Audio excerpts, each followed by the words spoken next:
We locked in like the playoff grind. Preparation to win, you can lay off. Mind, you hit the end of the countdown, it's take off time. Multiple streams of income, pay off time. Keep your head up, it'll pay off. Load the bread up, it'll pay off. The gap would only widen with the days off. The hate is only dividing, take the weight on. Let's switch it up real quick. I know you said you had some questions for me. So, Dev Nollywood is now the host of the Whole Purp podcast for the rest of this episode. So, so I'm gonna come in like this, yo. So, welcome to the Whole Purp podcast, where the whole purpose is the whole purpose, and it's your boy, Dev Nollywood. I got a real special guest today. You know what I'm saying? He goes by the name Mel. That's his birth name. He's also known as Yike De Niro. He's also been known as Yike Millie, Vino, Boom Lowry, Goo the Truth, Sir Whippington, whatever that was, like you know, just so many different aliases. You know, but it also, you know, shows the growth in the journey. But we've seen him go from being a track star. We've seen him go to, you know, dancing. He was a dancer at one point. You know, musician. You know, that's in his blood. We've just seen a lot of amazing things from this guy, and he has this Whole Purp podcast now where he, you know, digs into the life and, you know, the background of very important people, from spiritual leaders to therapists to artists, producers, you know, just a whole plethora of people. So, shout out to my boy, Yike De Niro. Give it up for him. that's what's up. Yeah, so. Yo, that intro on the spot is crazy. Like. So that's how we come. And so, what would you like to toast to today? Man, you know, per usual, man, I got to toast to the crew, man. Without y'all, you know, none of this really floats. So I got to toast to the boat, for keeping us afloat, man. Yeah, you know, and to the future, you know, whatever, you know, each of y'all got planned for y'all future, man. I'm sending out those good positive vibes. Oh yeah, you know. It is so. Yeah, I appreciate that. And I'm toasting to longevity and happiness. Love it. My God. Let's do this. This episode of the Whole Purp podcast is brought to you in part by Ill and Comfortable Incorporated. We're all ill in our own righteous way. Visit our store where you can find the Whole Purp merchandise. You have anything from dad hats, beanies, tumblers, glasses, t-shirts, and even more. And don't forget to check out our Season 2 merchandise with our Trust God edition. You can get notebooks, beanies, shorts, hoodies, and a lot more things to come. So go ahead and support and get perped up. Now back to the show. You tap the bottom like you doing a shot. Like, hey. You turn up out here like. Yeah. Okay, so let's dig into the past of Yike De Niro. Well, Mel, you know. All right. So, how was the relationship with your mom versus the relationship with your dad in the early days? That's a good question, man. Early days, as far as back as I can remember, you know, my parents, they were married for like the first 4 years of my life, I believe. Mm-hmm. And I can remember the breakup like crispy, like I can still see it. Like, but you know, moving on to like when my mom, you know, got out on her own, and you know, she got an apartment and she was working, you know, 2 jobs at a time, and you know, just doing what she had to do to be, you know, what I needed her to be. She always said her thing was, you know, she didn't want to fail as to raising a boy and not raising him to be a man, like in the right way. So, you know, that was her thing for me. I think she did a good job of balancing being nurturing and being a disciplinary for me. Mm-hmm. I always think about when we used to be at her house and she heard you stepping on the floor. She was like, I heard shoes on the wood. Like, yeah, she take them shoes off. Yeah, nah, that's funny, but yeah, she definitely, you know, was stern. She with was that. stern, man. Yeah. Very, very. You would have thought she was a military mom, but like she, you know, my wife, she even says to this day, like whenever I make her the bed, she like, you make her the bed like so like Oh smooth. yeah. I was like, yeah. I was like, that's how I had to do. Like, if I made the bed up and I had wrinkles in there, Yeah. man, Teresa coming in there, make this over again. Oh yeah. But nah, she was very loving though, man. She did everything she could to, you know, make sure I had everything I needed, most of what I wanted. Yeah. So she, you know, she got me into sports whenever I wanted to get into it. You know, started off in Lewisburg playing football for the little Warriors, and I can barely remember that. But when I got to Nash County, it was the Nashville Hornets. You know, playing with folks like Kevin Jones. Oh who we just had up here. yeah. I heard that. You know, I didn't even know the history that you all have until the episode. I was like, dang, like he known Kevin Jones for a long time. Yeah, like long time. Yeah, I didn't know that. Jay Scott, Emmanuel Ryan, all Yeah. them, man. Like we all. Yeah, I can name Emmanuel, more, cool. like yeah. Justin Couch. You know. Yeah. Like, but it was good, man. I can't say I had a hard lifestyle. You know, my dad, you know, he wasn't in the house, but he was around. Like, you know, I had the blessings of having a father that was actually still here for like here with me, like, and you know, he spent a lot of time, you know, on his own journey. You know, he's a musician, an artist. At that time, he was really pushing, you know, his music a lot. So, you know, he spent a lot of time on the road or working and stuff. And in this day and time, at my age, I can see now more so like how stuff like that can take you away from your family if you let it. Yeah, for You know sure. what I'm saying? So me and my father, we have a great relationship, man. And I spend a lot more time now trying to show him I appreciate him. You know, and not really level too much on like, oh, you won't hear, you won't hear. Yeah.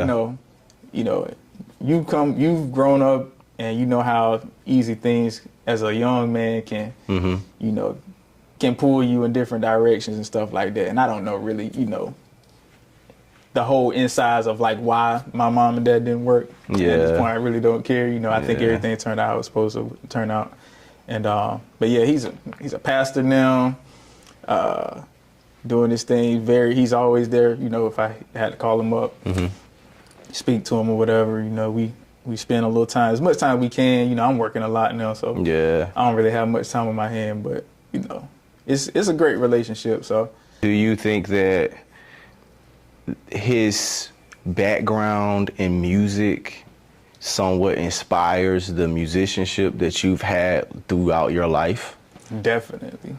I remember days as a young, like little dude, just going like to a lot of his programs, and like if I'm not on stage with him, I wanted to be on stage. So I would be out there, you know, with the little quartet box and stuff. Be right there with him. And then I got big enough to the point where I wanted to play the drums behind him. And for a minute, it was like, you ain't quite there, there. And then it got to the point where I was actually capable of playing. So I got that opportunity to do that for a little while. And now, every now and then, if, you know, I come to his church or he has somewhere he needs to go, he'll see, hey, if I'm available, come play with him. But besides that, now with the music that I do now, you know, by the time they see this episode, they'll know, like, you know, I'm working on something right now.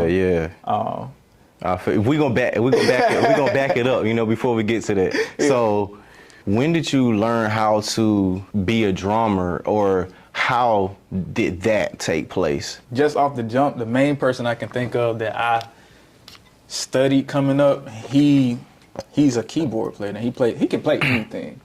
But it's my guy, my brother, Antoine Best. Oh, okay, He used to play. We was at my granddad's church, and that's where I really first started playing. And you know, I was just trying to figure it out and get the coordination. I couldn't get it for anything, but I would watch him play. Him, Hot Right, Carlos Powell. I see his son. Like he be going off. His son, nice. Yeah. But I learned from them, man, and I just kind of took, you know, whatever I learned from them, and you know, I just keep playing, keep practicing. If I anytime I see any other drummers, especially now you got YouTube and all this stuff. Yeah. I just try to do my best to learn, different chops, different styles. But I wish I did have that formal training to, get my left hand as fast as my right hand and stuff like that. Nah, the instrumentation is, it's always one of those things where I'm like, man, I wish that was something that I learned. Like some instrument, the drums is fascinating to me because of, it's like you gotta have a certain hand, foot, eye coordination.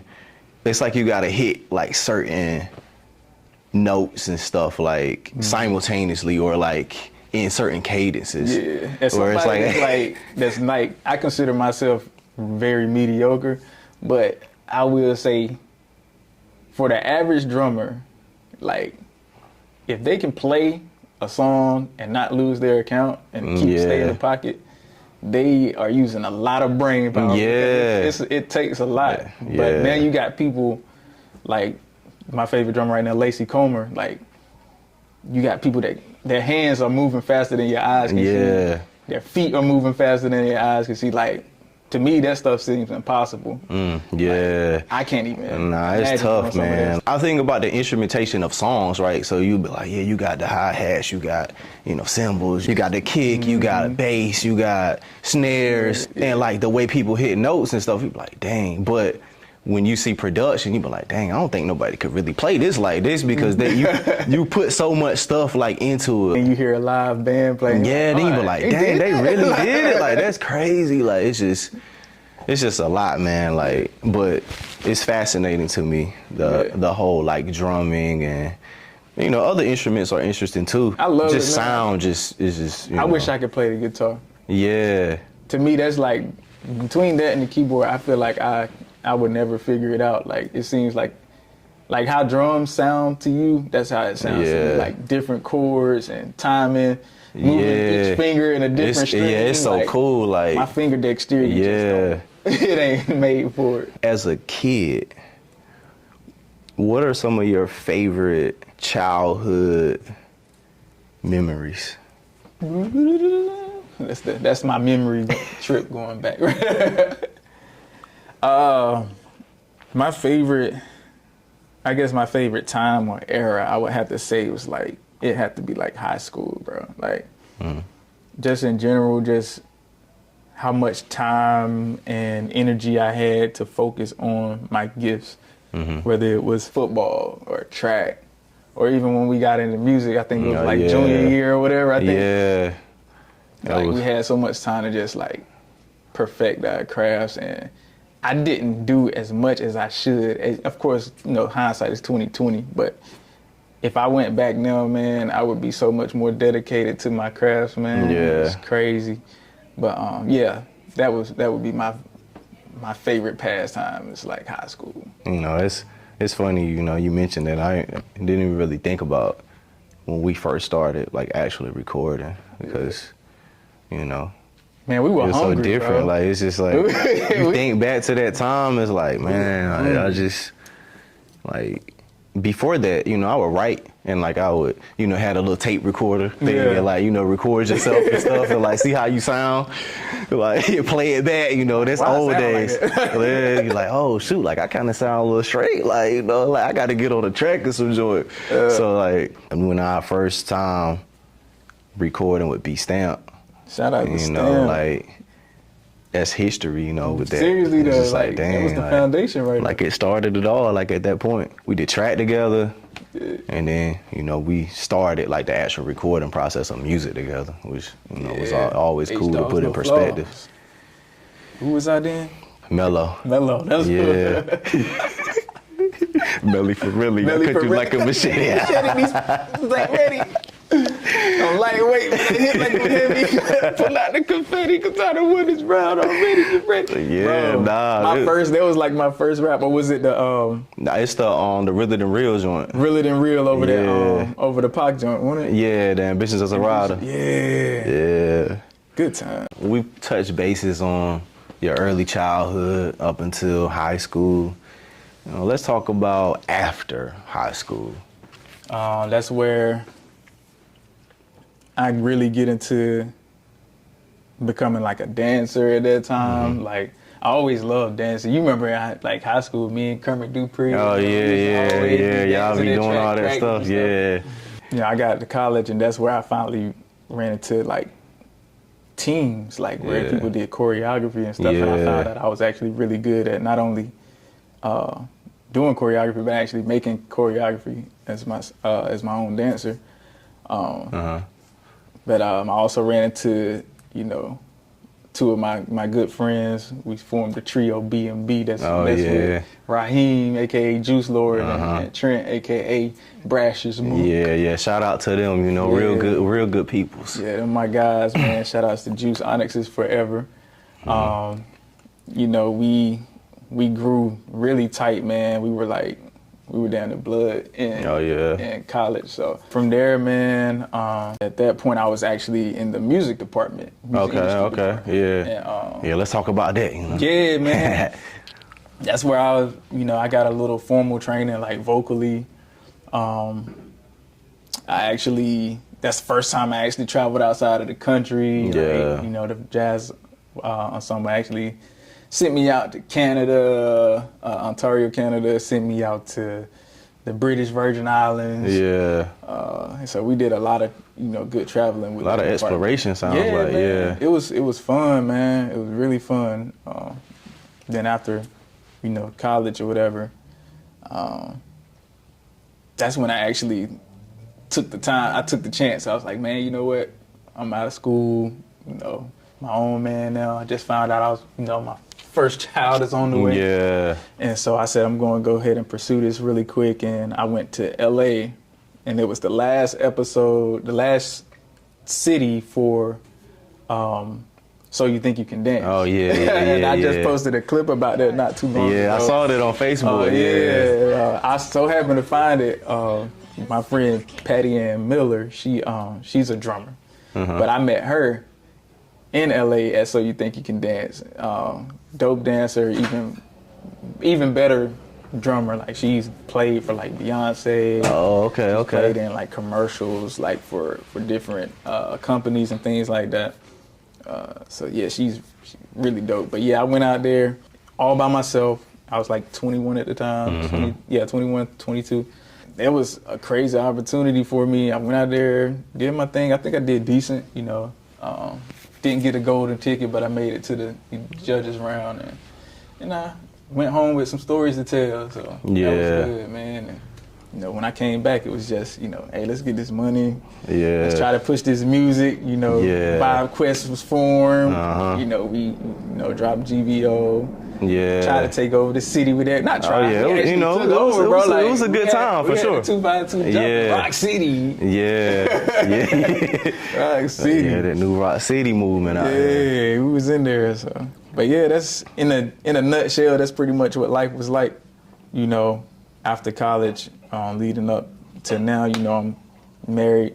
You know, family of 5. Oh yeah. 3 kids, 3 boys. You know, 14-year-old, 3-year-old, and 1-year-old. Yeah. So yeah, man, you know, I'm grown now. You know, dealing with responsibilities and body aches and stuff. Yeah. I mean, and you experience it, you know, at an early age, as far as like you know, this is adult life, like that transition from like being a college student, you know, having those multiple, I guess, areas of creativity. And, you know, at that point, we're still kids at that time. And after college, you know, you enter into fatherhood. So how was that transition for you? Oh, man, that was a stressful time, bro. Like, oh, yeah. It was because it was one of those situations, you know how it is typically, like with younger people, you know, it's not expected. So you just like, real life, like, let me get ready, like, so, you know, I had just got my first little actual job. Yeah, I remember that. So I'm like, yeah, man, I'm about to, you know, get this money, gonna move into my own spot, and, you know, life about to be great. And then when that, you know, you get the notice, it's like, oh. So the hardest part, I thought, was gonna be telling my mom, like, Yeah. and she kind of like took it with grace, really, and I was kind of.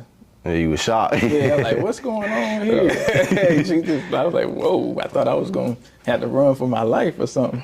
Yeah. But yeah, she took it with grace, and, you know, during that time, you know, it was, you know, it wasn't the smoothest, you know, moment with me and, you know, my son's mom. Yeah, take it easy on them. Yeah, You know we good, you know, we good. We but yeah, that time, you know, we young, we, you know, dealing with our stuff, and, you know, so that was stress, you know, trying to deal with, like, man, like, how I'm gonna see my son and this and that, and, you know, from that moment, I kind of just prayed that, you know, everything, my relationship with my son actually, you know, grows to be very healthy and stuff like that. You know, it's been good, man. You know, I had no complaints at this point. Yeah, that's good, man. Definitely salute to you on that for sure. Like you know, definitely have, you know, excel in life itself, like life excel. Like, you know, you know, like outside, outside looking in, you know what I'm saying? Like, I know there's trials and tribulations, but, you know, you seem to always, you know, get through it, you know, and figure it out, and, you know, it all works out for the best in the end. We had some stories, man. Charlotte was a time to be alive, like when you was at a UNC Charlotte, right? Like, oh yeah, you would come up and stuff. That's where I met Brooks. Oh yeah. You know, shout outs to E. Brooks. Met Bird. Yeah. I met him when we was out there. He ran track on Rocky Mountain when we were in high school. That's how I met him. Yeah. We did summer track together, and, you know, we end up, you know, clicking at that Square. point. Can't forget. Kurt Clayshaw. Kurt Clayshaw. Can't forget my boy Kurt Clayshaw. Yeah, that was good times for sure. Yeah. Before we go to the next segment, let's talk about the music. The music. We're gonna talk about the journey after college and I guess up until now. Yeah. Man, the music, man. Like, when I came back, right? That's when we went GVO with Vibe Quest. Then we was working on, what was it called? Dang. We was working on Justice for the Vibe. That was about to be a crazy project. Yeah. That's when we first started working with Chill Woods. Chillithan Woods. Yeah. Man, as y'all know from previous episodes, Chill has grown to be a dynamic producer and artist, you know. Shout outs to him. For everybody watching, stop what you're doing right now. I need you to like, comment, and most importantly, subscribe to the Whole Purp podcast channel. And, you know, if you're on social media like Instagram, Facebook, follow the page. Back to the music. We talking about Chill Woods. We started with him as primarily producing, like, and his production was great. Like, the sound quality, all of the things. He definitely brought a new dimension to music. Yeah, stuff like I, you know, never heard before. Like, I've heard different producers and stuff, but I was like, yeah, Chill, it's just, you know, it's something different. And to see him, you know, go from being this amazing producer to being an artist, and not only just an artist, like, great, like, artist. Pen game. So his writing is, you know, something that I look at and like, I like the way he I aspire to write like he that. writes and stuff. So seeing that was, you know, incredible to me. Yeah. But, you know, that was a sidebar. So. Yeah. little punch right there. Yeah. So with you, you know, getting into that phase of music, what, like, was kind of like your influences and, like, inspirations at that time? At that time, man, if I'm talking influence outside of, like, you know, just, you know, the area and the family and stuff like that, people I was inspired by, I would have to say T-Pain was a big inspiration as far as, not even his songs, more so as his production. I loved his production because, you know, at that time I was making beats too. Yeah. And I felt like his style of music fit me vocally. And then, of course, the way he used auto-tune was just unique at that time. And, you know, where some people like kind of like frowned at it and felt like it was, you know, a overkill on the technology. I actually embraced it for my own sound. Yeah. So I went from, you know, just trying to spit lyrically and give metaphors and bars and stuff and singing just with raw vocals.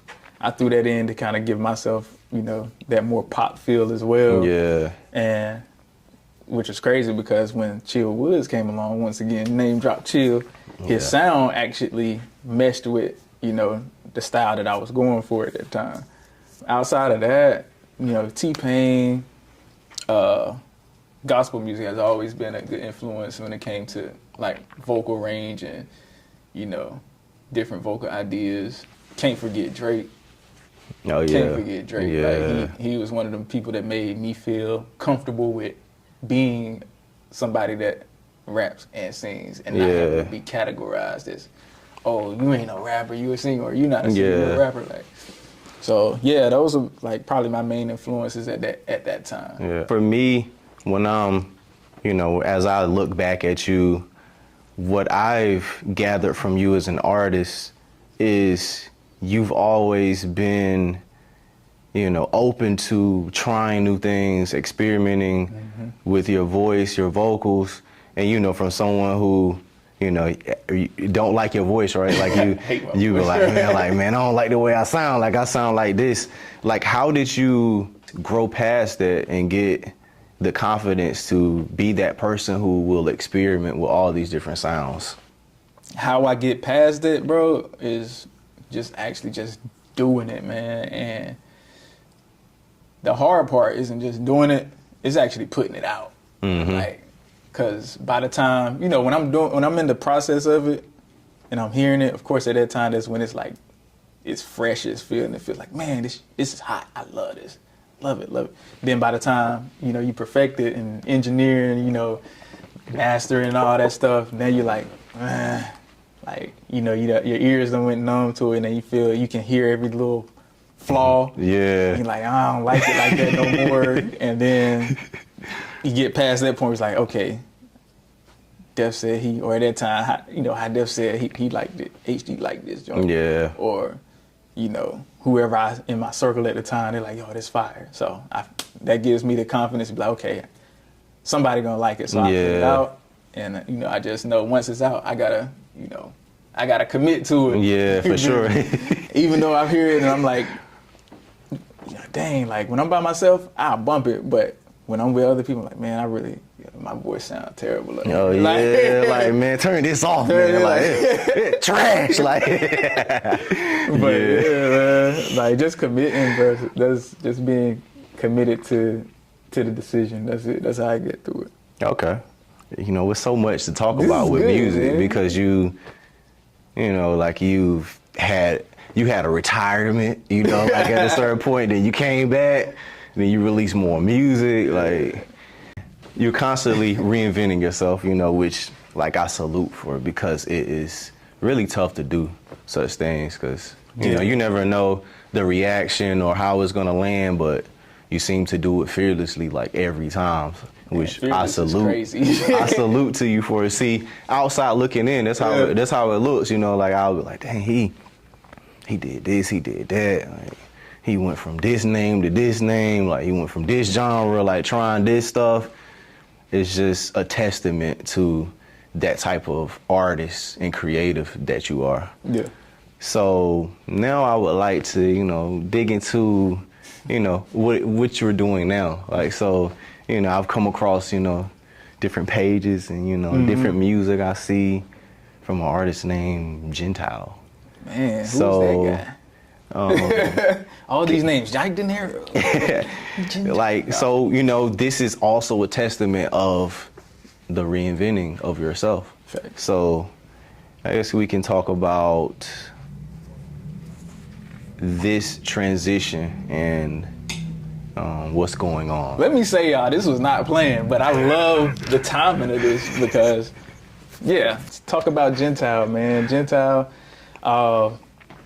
this individual, I'm talking about him in third person. This individual has, you know, grown from, you know, a lot of things that they've experienced in life, and you know, the spiritual journey that I've taken to become what is now known as Gentile is basically speaking on like the falling away and the coming back. Like, as you know, this podcast is, you know, we talk to all different types of people, not just spiritual leaders, but we talk to artists, we talk to, you know, therapists, we talk to, you know, anybody, political figures, you know, everything. So basically, the reason why the Whole Purp is like that is because, for one, even though we are, you know, God-based and God-centered, we're human, man. We're human, and we all work together, like, to, you know, fulfill our purposes. Like, the whole purpose of the Whole Purpose, the Whole Purp is the whole purpose. So that includes all of us that are on a journey. And so on this journey with me, it's very much telling that I've taken time to basically form myself and, you know, get more focused and to basically sit and learn what my purpose is. And my purpose is to be a light to help, you know, other people, not necessarily be a, you know, I'm not here to be a minister or that's a preacher or something. I'm not here for that. But when people see me and they talk to me, they gonna see, you know, a fun person, hopefully somebody that's, you know, a good time. We're gonna laugh, we're gonna joke, we're gonna sip some wine. I don't care. We sipping wine, we having a good time, you know. And, you know, we ain't out here being reckless, out here getting sleazed up. Yeah. Stuff. You know, that's pretty much what I'm doing, like, with this rebranding. It's been taking time because I wanted to make sure it was authentic. I'm not doing this, I'm not releasing music to y'all like, hey, y'all, check out my new music. And then everybody in my circle just listen to it. Yeah. And like, oh, this is good, man. Nah. Yeah, I feel you. If you hear my music, if you've heard Gentiles music, then you've heard the message without necessarily knowing who the messenger is. Okay. Which I feel like that was the best way to get an authentic connection with people. But yeah, Gentile, my single debut Christian music single, 99 for me. I released it at the beginning of the year, and you know, I feel like it's doing what it's supposed to do. The message behind it was pretty much, you know, just being honest about how, you know, God pretty much is everything. You know, He's a provider. Jesus is your provider. He's going to be there for you even when you're not there for yourself. And He left at 99 and He came for me, same way He comes for anybody else. Yeah. So, yeah, man, y'all just be on the lookout, man, because, you know, we got things coming. I'm definitely getting Def Nollywood visuals. Y'all probably see a few things coming out, but yeah, be on the lookout for Gentile coming out, you know? Yeah. So, you know, next segue, we're gonna go to views. Entering into your new journey as a gospel artist or Christian hip hop artist, would you say that someone entering into that journey, are they able to still create secular music? I think it's all on your personal conviction, honestly. You know, a lot of people like to act like they know God's thoughts. Like, I can't stand it. I can't stand for somebody to just tell you, like, you can't be doing this because God don't like that. And it ain't nowhere in the Bible that said nothing about that. Like, do I know for sure if that's something that you should or shouldn't do? I don't know. But I tell you like this. If Yike blew up off of Jupiter Loving or Swoo, and I'm a Christian artist, and they giving me that check, I'm taking that check. Yeah. Because that's work that I put in. Like, and to me, my music, you know, is a part of my journey and my growth. Like, so, yeah, I might have made some certain music, and my music, in my opinion, was far from derogatory music. And, you know, I might have been one that, you know, throw a few words in here and there. But, you know, I got my opinions on that as well. But I think it's all a testament of like my growth, honestly, and getting to this point. I want people to feel more like this is a human journey. Like at the end of the day, it's not something where you like trying to pass a test or nothing, just to just to be accepted because you're not, your works alone is not this is not what's giving you salvation. Like that's given just by you believing for real. Like not because you don't do secular music or you don't drink wine or you know what I'm saying? Yeah, if you feel like you want to do secular music, do it. Me at the moment, I don't have any want right now to make anything secular. Not to say it won't come up in the future, but I feel like even then it'll be a different brand to it. Like So with the birth of Gentile, what does that mean for Yak Dinero? Yeah, he's still alive. He just, he's taking a back seat right now. Like, you know what I'm saying? He been driving for 13, 14, 15 years or whatever. Yeah. Maybe under a different alias. Now, take a minute, don't overstay. You already overstayed your welcome in my opinion. Like people see you now making music. Oh, he's still making music. Like that's when you got old. Like you still doing the music thing? Like that's nice. But yeah, so Gentile is like it's refreshing for me. Like I feel like it's a untapped potential that I've had for a long time, where a lot of people in my spiritual journey in my past have always kind of told me like, you need, use your gift for God, give your gift back to God, you know what I'm saying? And the way they deliver it sometimes, you can misinterpret it as like, if you're not doing certain things with your gift, then you're not giving it back to God. Like, so to me at this point, it's me, all of the energy that I put towards Yak Dinero is now I'm putting it towards, like I said, being this light for God and trying to help people. I'm not, converting souls or anything, but I just want people to see Jesus through me. Like, that's it. Continue to be that light. That's it. I've followed, like Christian hip hop for some time, here and there. I check out different people. And, over the years, there's always been a certain narrative, like when it comes to like Christian hip hop and, like, people are like, that's corny, that's lame. So I guess my question is, I had that narrative. How do you feel about that? And like, as someone who had that narrative, like, how did that change, or when did it change? What caused that to change? And how do you change that narrative for the people who still have it? Love that. So honestly, bro, what changed it was I realized that what I was hearing is just one section of Christian music. Yeah. Like, not everybody was rapping to 2008 trap music. You know what I'm saying? Not everybody was, you had people out there like I like Lecrae. Yeah. Lecrae, you had people like him, 1K Few. Okay.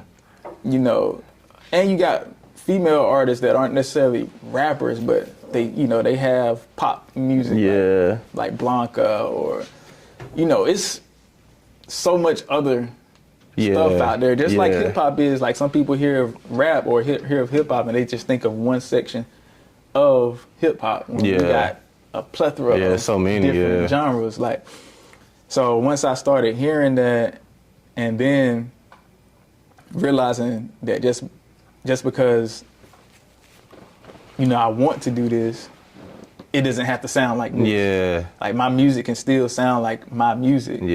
Like I have songs like in my Yak Dinero catalog that if I was to erase the lyrics and sing again, I could sing to God, I could sing to you, I could sing to the blessings that I received, or, talk about my journey, and it still would be a hit because of the sound. Like I'm not out here just, rapping to a 2008 track. But to answer your question too of how I can change that is continuing to push what God has in me, pushing that out for people to hear, being that light, to help, just bring people not even converting people to Christ, but just so people can see Jesus through me.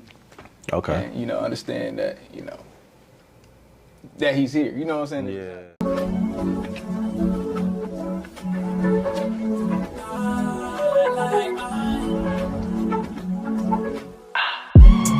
Jehovah Jireh, you're my